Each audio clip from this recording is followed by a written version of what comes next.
Un dels edificis civils més importants del carrer Puríssima és la Sala del Consell. La seva construcció és de les darreries del segle XVI, un període de gran expansió econòmica de la vila que va alçar este edifici per a convertir-lo en el centre polític de la població. Presenta molts detalls arquitectònics i estètics lligats a l'època del Renaixement. Les dues plantes superiors completaven la funcionalitat de l'edifici com a seu del Consell de la Vila, el lloc de reunió dels membres que administraven el poder polític i jurídic, coneguts com jurats i justícies. A la façana destaca un rellotge de sol construït al segle XVIII. La Sala del Consell, amb els singulars arcs de la part baixa, connecta amb la pervivència d'un dels elements socials més importants de l'antigua Corona d'Aragó.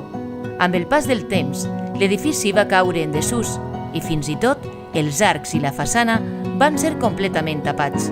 A partir de 1940, l'edifici es va convertir en un important centre educatiu local i comarcal, però seria en la dècada de 1980 quan l'Ajuntament el rehabilità i tornà el seu estat original.